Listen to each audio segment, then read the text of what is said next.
Good evening, good afternoon, and good morning. Saan man sulok tayo ng daigdig. So, nag-vlog lang ako dahil may mga narinig ko regarding sa mga commanders. Ilang beses ko nang pinapaliwanag ito.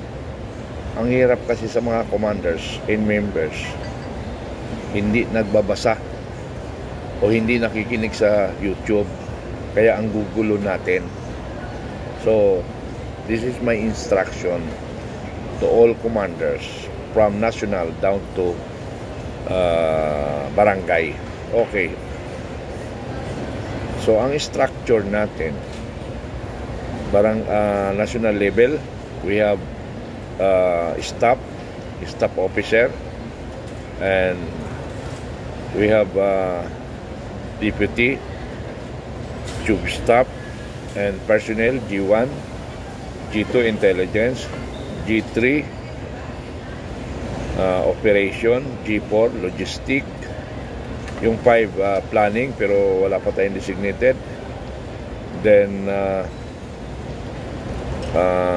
yung 6 communication, yung 7 public affairs, yung 8 training, 9 is the same with yung tinatawag natin mga reserve command, affiliation, all affiliated organization existing who are affiliated in the Filipino Guerrilla Forces. So yun yung ating staffing, kumbaga sa national government cabinet, So bababa tayo sa area, para maintindihan lahat. Ang area natin may tinatawag na area command, Northern Luzon Command, which is covering of region 1, 2, 3 to include CAR. So that is the area of command. Now going to National Capital Region, which is covering of all Metro Manila cities. In regards to Southern Luzon Command, area command, is the three regional office, which is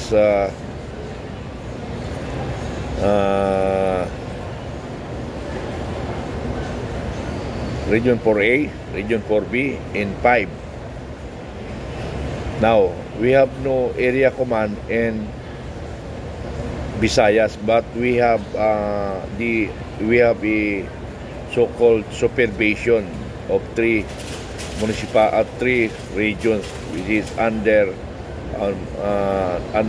Commander Nel Gaspari, our operation officer.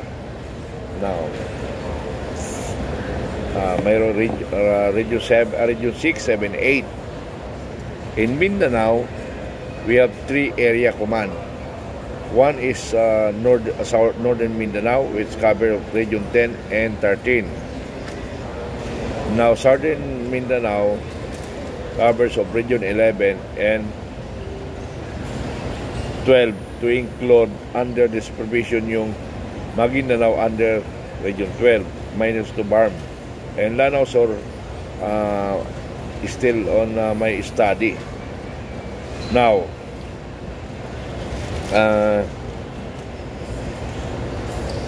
in Western Mindanao, covering of BARM and Region 9,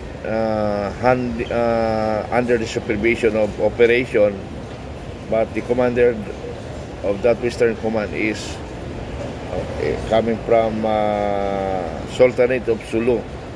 So, we are discussing yung area command and also in positioning commander, deputy commander, tube staff, and 1 to 9 staff.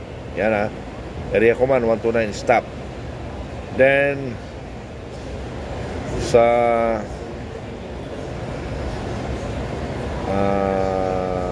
region naman, the same also positioning the commander, deputy commander, and tube staff 1 to 9. Now, going to province, the same also stopping in commanders, deputy, and tube stop 1 to 9. And on the cities, independent cities, the same also, commander, deputy, and tube stop, and 1 to 9 stop. But municipality, mayroon ang pinagkaiba. But we have also commander, deputy commander, and tube stop. But ang kuan na doon, ang 1, 2, 3, 4, 6, 7, 8, 9 or minus 9. In barangay, only barangay commander and executive officer. So nagsama ng deputy at saka tube stop. So barangay commander and executive officer stopping 1, 2, 3, 4,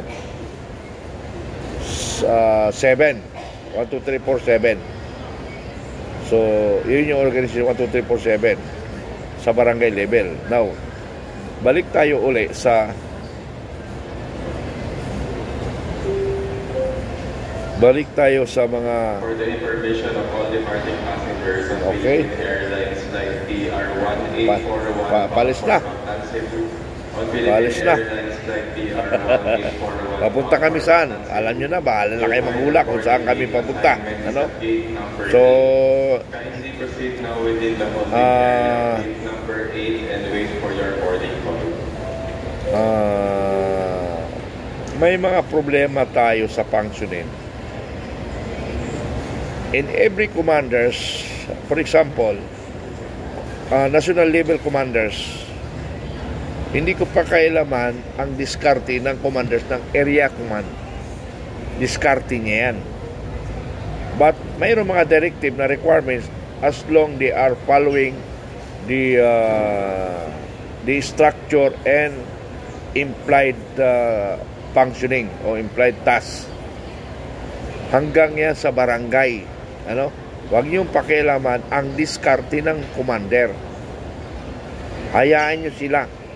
Huwag niyong pakialaman. Kung ikaw ay area command, pakialaman mo yung province, ay hindi na yun tama.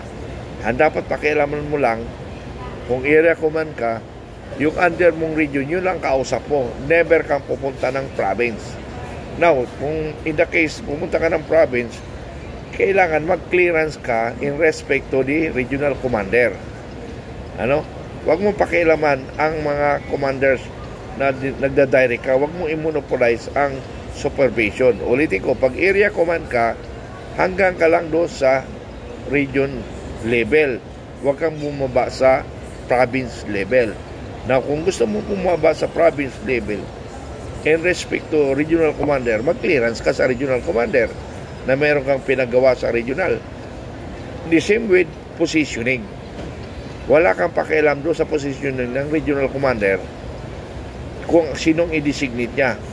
Kung mayroon kang gustong ipasok, pwede mong i-clearance sa regional commander, pero never ka magdi-decide. Kasi may commander ka, kaya nga mo nilagay commander eh. Ha? Kaya mo nilagay commander dahil dyan, siya ang magdi-decide. The same way, kung provincial commander ka, hindi ka pwedeng mag-direct doon sa barangay. Hanggang municipal or city ka lang mag-pad. Huwag kang magbumaba because they are commander. Respect your commander disposition. Ganun eh. Ang hirap, naging regional commander ka, hanggang barangay, pinapakialaman mo. And that monopolize the authority. Pag area command ka, ang pwede mo lang pakialaman, region. Wala kang pakialam sa province. Kasi nga may commander ka nilagay sa region. The same yan pababa hanggang barangay. Ang barangay, ang pwede makialam sa barangay ay yung municipal commander, hindi yung province commander. Ganun yun. Ha? So nagkaintindihan tayo. Kasi nga, huwag nyo pakialaman, diskarte ng commander. Ngayon, pagalitan nyo sila, require nyo sila Kung mayroong requirements ka na gustong ipasunod, doon ka ngayon babawi. Bibigyan mo instruction yung regional commander, pero never ka magbigay instruction sa province kung area command ka. Kaya hindi kayo nagkakaintindihan. Huwag kayo mag-direct sa baba. Kung regional commander ka, hanggang province ka lang, hindi ka pwedeng bumaba sa region, sa municipality. Kung province ka, hindi ka pwedeng bumaba sa barangay, hanggang municipality lang ang iyong supervision. So, ganun tayo. Mag-function, kailangan na rin ng inyong mga respective staff. Yun ang asikasuhin mo. Mga staff nyo.